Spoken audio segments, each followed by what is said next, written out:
appreciate you bringing up that whole 5 kids thing.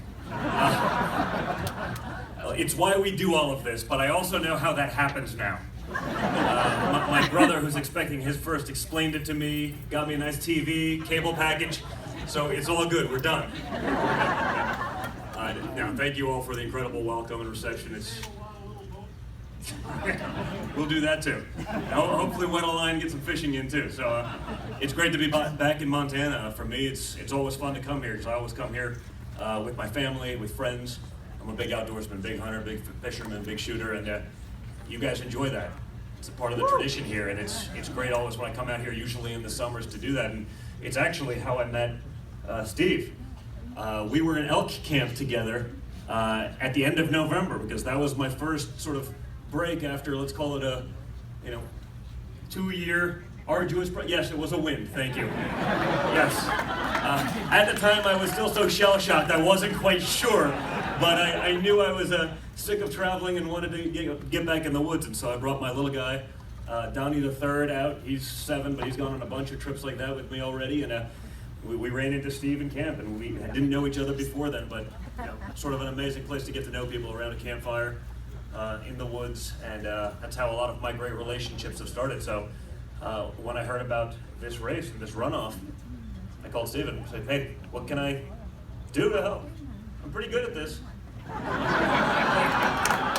Only by practice, not because I'm naturally good at it, but when you do it every day, 15 times a day for the last 2 years, I was like, I probably still have it in me. So, ironically, I know, I may be the guy from New York, but with my hobbies and the things that I do, I spend a lot of time out west. I'm probably the first graduate of the Wharton School of Finance, where my father went to business school, to move to Colorado to be a bartender for about 2 years, so I've lived out west. I've slept in my car for probably half of that time, going through all the western states, fly fishing and hunting, and it's just been an amazing experience. And so much of what I've done during my father's campaign and this is about preserving those great American traditions. Whether it be the great outdoors, hunting and fishing, or things that would seemingly be so much more simple, but really seem like they're in jeopardy. Like free speech. Mm-hmm. Like the Second Amendment. It's the Second Amendment. It's literally the second thing after freedom of speech and religion that our founding fathers thought of, and that's in jeopardy. And that was what was amazing. When I was talking with Greg, I was talking with the guys who said, wait a minute, you have a race in Montana where the opponent is essentially opposed to the Second Amendment? I go, what is going on here? Have we lost our minds? Because like I said, every time I've been out here, that's been a big part of what we've done. So I think people have to realize that. I think people have to look into these things. But so many of the things that we grew up with, the freedoms that we understood just to be the norm, and just, honestly, we took for granted. We can't take them for granted anymore. We can't sit back and watch what's going on, because if we do, we're going to lose it all. I look at the other side, I turn on the TV every day, I see parents who are paying $250,000 a year to send their kids to college, and you have professors say you don't have to take your finals if you go and protest. And I don't mean protest the way Martin Luther King protested. Okay? Some of the great protesters of our era in our time. I mean, they're wearing masks, they're stabbing people who are simply exercising their free speech. These are Trump supporters just going out and supporting Trump or his policies, and they're running out there with masks on their face while simultaneously claiming to be fighting fascism. So I'm not exactly sure how that works. I have a pretty good understanding of fascism. I'm pretty sure they don't. But I think it's a big problem, and I think we have to do that. So for me, to be able to come out here, to be able to talk about these things, I'm just doing it. It's a lot easier to get me. I said this was not a hard sell. To get me to come to Montana for a weekend. I was like, I'm in. What are we doing? What are we doing? But you try to get me to go 2 blocks in New York, I'll be like, I don't know. It's not really what we want, but it's important. Because we need guys like Greg, like Steve, in Congress and in the Senate. We need guys that'll back my father on common sense. Look at what's going on in the last 3 months. I've seen more in terms of action. Let's face it, our founding fathers, the great men and women of this country, they were all people of action, not talk. For the last 8 years, I've seen a lot of talk. A lot of sitting on our hands, a lot of doing nothing, you know, a lot of hashtags. Whole lot of hashtags. You know what I didn't see? Action. I didn't see resolve. You know what I didn't see? I didn't see any conviction. Just we'll kind of throw it out there, pretend that everything's fine, and sit back. That's why we have the problems that we have today. Whether it be North Korea, whether it be Syria. Guess what? In the last few weeks we found, I think Tomahawk missiles are a lot more effective than red crayons. And while I don't have a lot of experience dealing with terrorist regimes, I do have 5 children, which is pretty close. And I know that if you draw the red line and they cross it, and you don't follow through, they will keep going. You are training them to walk all over you, and that's what we've done to our enemies.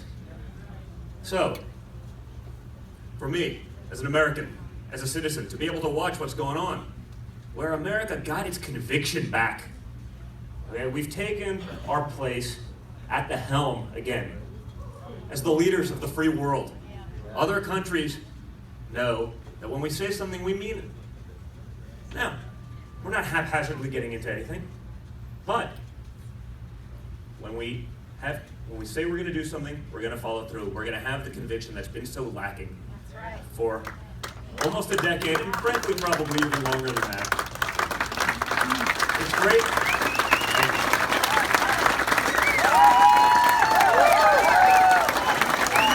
For me, it's also great to be able to have someone in there, also, like Steve and Greg, who's actually created real jobs. Because that's what this is all about, really, in the end. Right? If we have jobs, we can give and do the things we want to do with our families. We can support that family structure. When we don't, it doesn't matter what you do. That goes to pot, and we all know what happens. Okay? We can do these things, but when I think about it, there's been 45 presidents. My father's the first guy, and he does it in the first 2 months, to say, why don't we have regulation that actually gets rid of the old regulations, the stuff that only the lawyers get rich with. Yeah? Things that were put in place, and maybe rightfully so, at a time that are no longer applicable. And all they do is stymie growth, kill small business, kill big business. But the politicians in D.C., they have their lobbyists that tell them what to do. Doesn't matter, they've never created anything, they don't know what it was. There was nothing more funny for me in watching the campaign than listening to our opponent talking about job creation. I go, that's amazing. In 7 decades on this earth, name a job you've created. Well, some lobbyists, we know that. I mean, you know, but like a real job. You know, a job that benefited Americans. And it didn't exist. Didn't exist in the private sector or in any sector. They created bloat. They created bureaucracy. They created inefficiency. These are the things we have to cut. We have to let the creative juices of America flow. I mean, we're the country that put men on the moon. We're the country that innovated so many things. And now when I watch the TV, and I'm watching, and my father talks about America first, and we have pundits in the media that say, well, that's terrible. How can you say America first? I go, excuse me? There's days I feel like I woke up and took crazy pills. Say, wait a minute. You're telling me we should take American taxpayer dollars and use them to benefit those in faraway lands who hate our guts, who hate our freedoms, who hate our liberties, who hate our religion, who, if they could push a button, would wipe us off the face of the earth. And we should be, as American citizens, more concerned about their feelings than we should be about the safety and well-being of Americans? I don't think so, guys.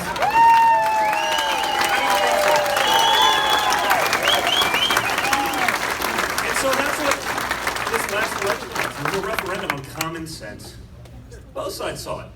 And I got to go to every little county in this country, I felt like. I mean, I basically, that whole big red map, other than New York and LA, it was just lit up.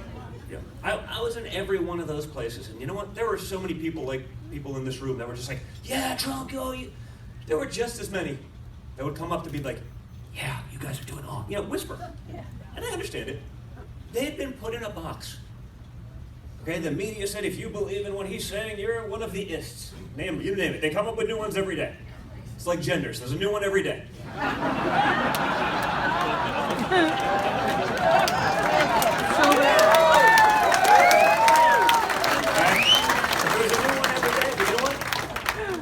Got it. It didn't matter who it was. It was every demographic.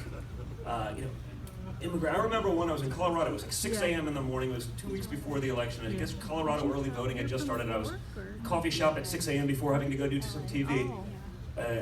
Great lady was working in the coffee shop, Ethiopian immigrant, and she comes up to me and she goes, "Can I say something?" I go, "Oh boy, this could get interesting." She goes, "My husband and I voted for your father last night in early voting." Wow, even I, knowing him, knowing everything, was influenced just because of what you see. And she went into it. She's like, "Listen, I know what it's all about. I mean, this is about jobs. It's about protecting the country. It's about keeping it here. It's about doing what's right for the American people." It's just like all the other stuff is just noise for us. Yeah. And when I heard that, I go, "That's interesting." But for the last even 6 months, I'd heard stories like that, time and time again, day in and day out. And the first couple times you hear me go, anomaly. Can't possibly be. Okay. You hear that same story 4, 5, 6, 10 times a day, and you start to say, I saw that hidden voter.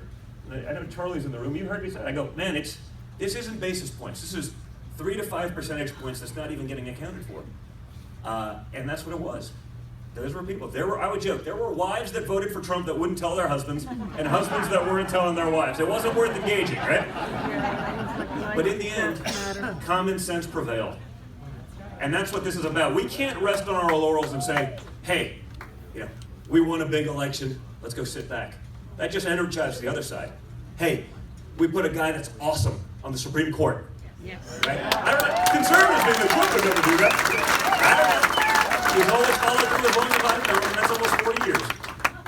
But he's doing these things time and time again, day in and day out. And when I think of the way he's getting rid of some of the regulations to be able to take advantage of our own natural resources in coal world, I know that means something here. It certainly does in other parts of the country that have also been totally forgotten. And that's not just about jobs. That's also about national security. That's right. If we can be energy independent and utilize the resources that we have, and I'm not saying to do it haphazardly, but we have to do those things. That just makes sense. And the fact that this is something we're actually up against on the other side just shows how far we've gone. Use this election as another way to drive the point home. That the craziness we see from the other side, the ranting and raving, the commentary that it's just so, it's crazy. There's no other way to put it. It's crazy. Is not in line with the America I know. Let's prove that point here. It starts in about a week, goes through May 25th. Make sure to get out there and do it. We can't sit on our laurels. The other side isn't. When I see what's going on, money coming in from the Rosie O'Donnells of the world who maxed out to our opponent in this race. I mean, those are the people making decisions for Montana. I don't think so. No. They don't get it. They've never been here. They wouldn't set foot here if you paid them. Okay? Remember that. Get out there, get your friends, motivate them. Let's show the world this wasn't a fluke. I know it wasn't because I've seen it. But now, just like during the campaign, okay, they're going to outspend us 5 to 1. They're going to get all this Hollywood money and New York money to try to prove their points. Their points are ridiculous. Okay? Let's let common sense prevail. Let's show them that the America that we grew up in still exists, because I really hope it does for the future of my 5 children and yours. So thank you so much for the incredible welcome here. It's been awesome to be here.